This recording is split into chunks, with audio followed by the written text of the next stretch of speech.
Well, we start the hour in the United States, where it has been a rather historic day in the capital. Donald Trump has become the first U.S. president to be impeached twice. This after the House approved the resolution. Trump is being impeached for inciting a riot at the Capitol building last week, which left 5 people dead. Jagruti Dave has more from Washington. A historic day in the United States where President Trump has become the first president in the United States to be impeached twice.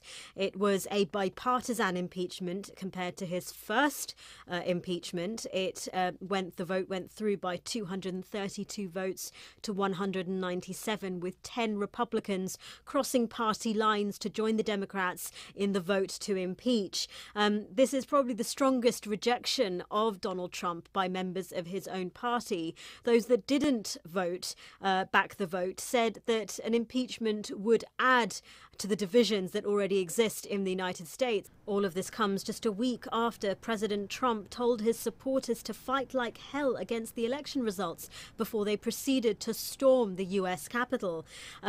All eyes are now turning towards the Senate, where proceedings will move.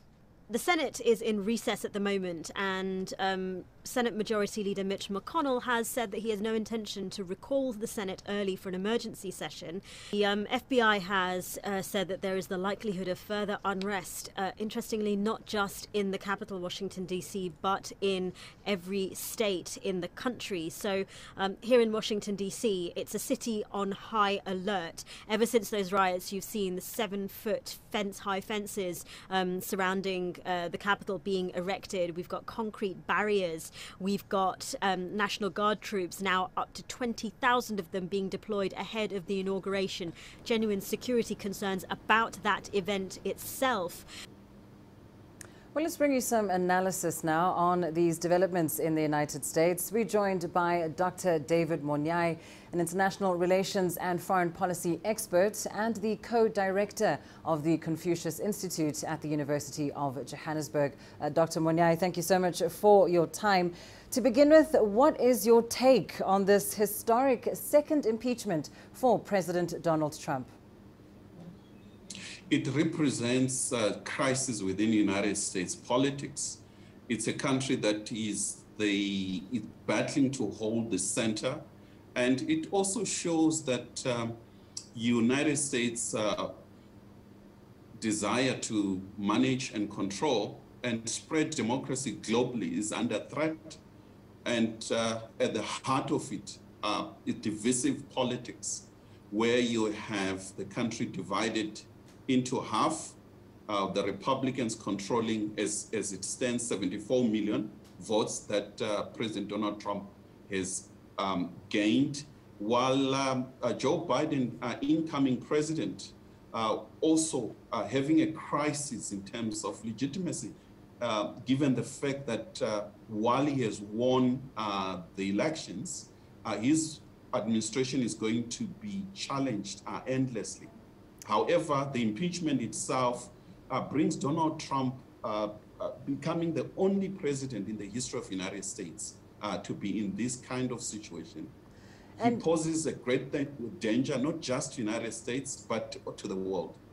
And he finds himself in this situation just a few days before he actually leaves the White House. So why this impeachment when we know, of course, that Joe Biden will be inaugurated in about 5 days?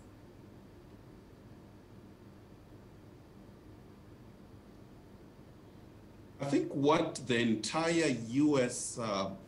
Leadership is confronted at the moment is the need to ensure that Donald Trump pays for the crime that he has committed. I think for the record, for the future politics of the United States, that no one should galvanize this massive support and mob to the heart of United States democracy, given the fact that the United States is dealing with the question of terrorism. And therefore, I think the need to deal with Donald Trump and to stop him getting back into power. But on the other hand, the challenge is that there is a limit to what they can do, given the fact that massive number of Americans still support him and his party.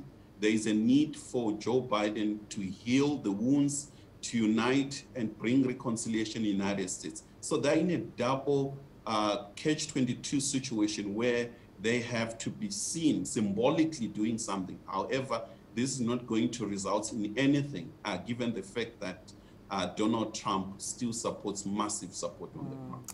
And so the symbolic message is very clear, but practically speaking, what are the likely next steps, considering that the impeachment trial will have to take place within the Senate? How do you see things unfolding?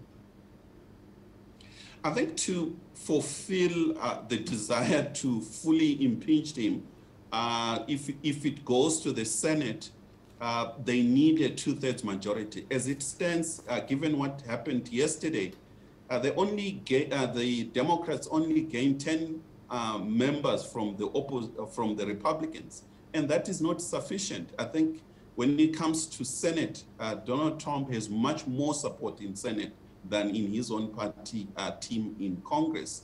So chances of winning that particular trial is quite limited. However, I think the next step will be to have it on record, as well as bring in Donald Trump in his first 100 days, try to unite the country, as well as stop a potential destabilization, which is likely in the next few days. Indeed, Joe Biden certainly has a challenging first 100 days ahead of him. Thank you so much, Dr. David Monyai, joining us there live from Johannesburg.